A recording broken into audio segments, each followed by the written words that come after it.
한마디로 문재인 정부의 공기업 경영은 방만 경영을 넘어 방탕 경영 수준이었습니다. 지난 4년 사이 적자 공기업은 5개에서 17개로 급증했습니다. 인건비는 10조에서 12조로 늘었습니다. 심지어 작년에 적자를 낸 15개 공기업에서 오히려 성과급을 지급하는 뻔뻔스런 도덕적 해이가 극에 달했습니다. 코로나19로 모두가 힘들고 허리띠를 졸라매야 하는 형국에서 어떻게 이런 짓을 할 수가 있습니까? 이런 일을 방치하는 정부의 의도는 뭡니까? 우리도 열심히 일했으니 성과급 받아야 하는 것 아니냐고 말할 분들도 있을 겁니다. 저는 그렇게 생각하지 않습니다. 애초에 공기업이 높은 연봉과 많은 성과급을 지급하는 것 자체가 바람직하지 않습니다. 만일 그런 걸 원한다면 처음부터 공기업에 취직하면 안 되는 것 아닙니까? 민간으로 갔어야 합니다. 애초에 공기업에서 그런 보수 체계를 만들어서도 안 됩니다. 내부 인사나 전문 CEO를 발탁하되 경영 성과에 책임을 지도록 하고 냉정한 민간기업 평가 시스템을 도입해야 합니다. 정치구조와 정치 문화의 개혁은 사람으로 치면 뇌와 심장을 살리는 것입니다. 그러나 이런 주요 장기를 살리는 데만 신경 쓰느라 수족의 문제를 방치해서는 안 됩니다. 지금 당장 현 정권 국정 운영의 오류와 구체적인 문제점을 바로잡지 않으면 정치가 변하기 전에 국정 자체가 먼저 파탄날 수 있습니다. 잘못된 것을 바로잡고 비정상을 정상으로 돌려놓고 많은 사람들을 고통에 빠뜨리는 기득권은 철저하게 해체해야 합니다. 그런 취지에서 저는 문재인 정부의 잘못된 산업정책의 대표격인 탈원전 정책을 철회할 것과 원전의 위험성을 최소화하는 대안으로 소형 원자로 산업 육성을 제안했었습니다. 중소기업을 옥죄면서 서민의 삶을 망가뜨릴 일률적 주 52시간제 전면 실시의 연기도 말씀드렸습니다. 지난주에 말씀드린 이러한 제 생각에 정말 많은 분들이 공감해 주시고 격려해 주셨습니다. 공감과 격려해 주신 모든 분들께 감사의 말씀을 드립니다.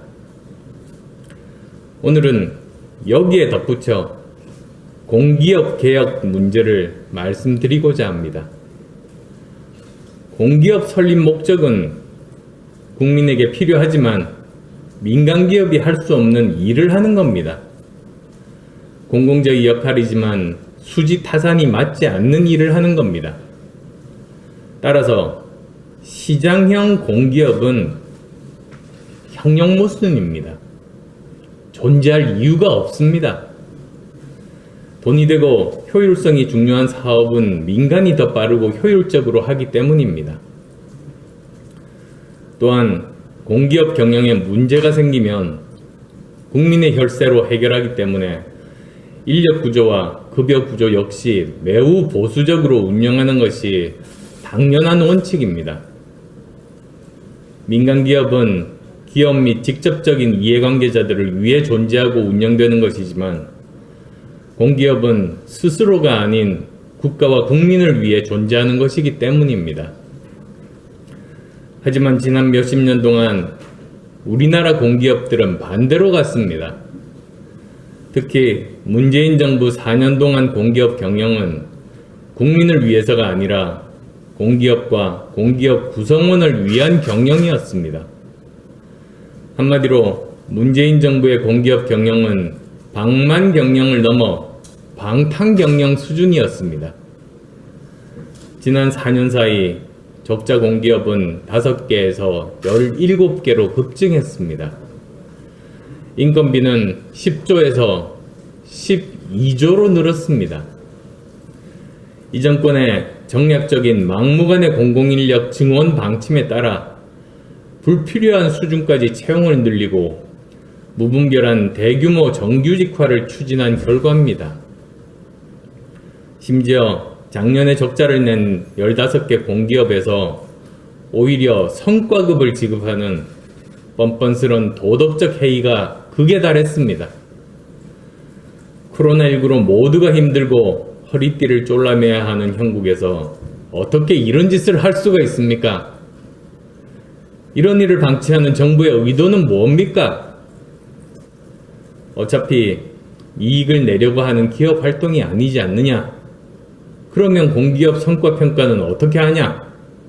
우리도 열심히 일했으니 성과급 받아야 하는 것 아니냐고 말할 분들도 있을 겁니다. 그러나 저는 그렇게 생각하지 않습니다. 애초에 공기업이 높은 연봉과 많은 성과급을 지급하는 것 자체가 바람직하지 않습니다. 만일 그런 걸 원한다면 처음부터 공기업에 취직하면 안 되는 것 아닙니까? 민간으로 갔어야 합니다. 애초에 공기업에서 그런 보수 체계를 만들어서도 안 됩니다. 공익적 목적 달성을 위한 최소한의 범위 내에서 공기업을 운영하고 그에 걸맞은 과도하지 않은 보수 체계를 만들었어야 합니다. 이런 공기업의 문제점은 기본적으로 공공이 모든 것을 다 할 수 있고 또 다 해야 한다는 잘못된 국가주의에서 나온 겁니다. 부동산 정책 참사에서 보듯 부동산 국가주의의 결과가 비효율과 불평등, 상대적 박탈감의 심화뿐이었습니다. 끊임없이 자신의 영역을 확장시키고 적자는 국민 혈세로 갚고 그 과정에서 규제 권한과 기밀을 독점하면서 구성원들의 배를 불리는 괴물이 되어가고 있는 공기업. 이제 완전히 바꿔야 합니다. 대대적인 개혁과 수술이 필요합니다. 저는 공기업 개혁의 대안으로 공룡이 되어버린 거대 공기업을 역할을 기준으로 분할할 것을 제안합니다. 그래서 필수적인 공적 기능 외에 다른 기능은 민간에 맡기는 것을 적극 추진해야 합니다. 또한 공기업이 설립 목적에 맞도록 운영되고 아울러 공기업 임원 자리가 집권 세력의 전리품이나 낙하산 인사의 전유물이 되지 않도록 해야 합니다. 낙하산 사장은 강성 노조의 호구 신세에서 결코 벗어날 수 없습니다.